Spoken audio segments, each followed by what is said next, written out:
Good evening, this is Brother Bro here, and it's time to review Alpha, Julia Ducournau's latest film, her third feature film following Raw and Titane. I'm a huge fan of Titane, so this was one of my most anticipated films at Cannes. This film's about a 13-year-old girl named Alpha who lives with her single mother. She comes home one day with a poke and stick tattoo, and her mother freaks out as this is during an epidemic, and perhaps the needle has gotten her sick with a disease. A disease that turns people into marble? At the same time, Alpha's mother brings home her heroin-addicted father, played by Tahar Rahim, which makes Alpha quite uncomfortable. I was interested in the world that this film was constructing. The disease is meant to parallel the AIDS epidemic of the 80s, and that you can get it through blood transmission. And I think she almost uses this like a metaphor where people fear intimacy. They feel that intimacy could be death. They ostracize and isolate people who could be diseased. Overall, this is presented very dismally, especially in the cinematography, which renders skin tones pale and the world rather desaturated. And this is also practically to contrast the instances where the color red appears and where blood appears. Because not only is this world cold and uninviting, it's also heartless. And though I understand thematically why they made the choice to desaturate the colors, make it look very pale,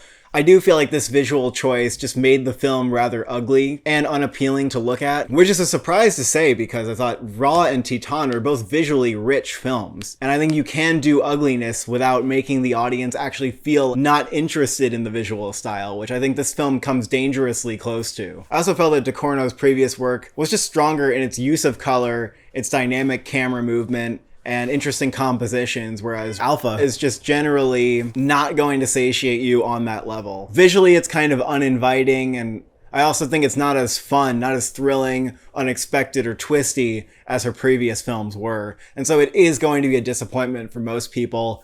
I did feel also like it was a disappointment, like it just was never reaching the levels of her first two films. That being said, it's not that Ducournau didn't pour her heart and soul into this film. I think that's very clear. The film is so loaded with ideas, and I think it's easy to leave the film scratching your head, like not really sure what it was going for or how the ideas are coming together. I personally felt like I got most of what she was putting down, but it just didn't resonate with me as loudly, so I'll probably see it again. This feels like a very personal story from Ducournau, and I'd be shocked if she wasn't seeing herself in the character of Alpha, or if she didn't have parental or parental-like role models such as the characters in the film. One thing this film does touch on very strongly is the propensity to pass down trauma through generations, and what it looks like to inherit some of the potentially toxic traits from your family members. Even though stylistically this didn't resonate like her last two films, it is undeniably a Ducournau film. We've got some body horror here, more than enough needles to make you squeamish. The film explores bizarre body transformations, as well as some body modification, like with tattoos. It is interesting to see these motifs pop up again in one of her works, but I do feel like there's enough here for Ducournau fans that you should go out and see this. You know, don't ignore it just because the reviews aren't as good. Like, I would encourage you to try to find your own meaning in this film. I could potentially see this film meaning a lot to some people. It depends on how you connect with it. One problem I have with this film was the soundtrack.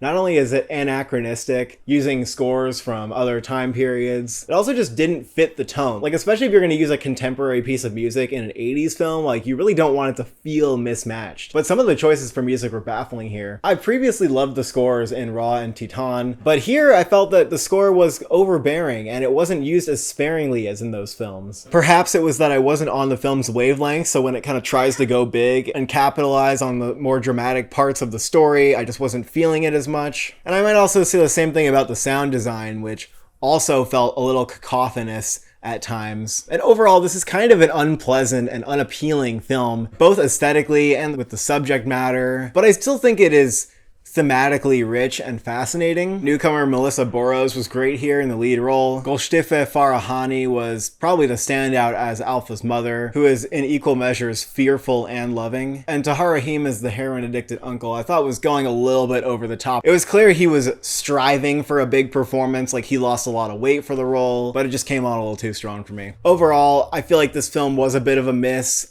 Most audiences are going to find it a little scattered, a little confounding, perhaps even silly or corny in some scenes, I hate to say it. It lacks the unpredictable, pulpy nature of her previous works that made them really fun. But I would still encourage you to check this out, and it's certainly not a film that doesn't take any risks. It's fascinating to see her weaving and playing with the same themes as in her previous works, and I would give this film a 6 out of 10. Thank you for watching, thank you for subscribing. Are you an alpha or are you a beta?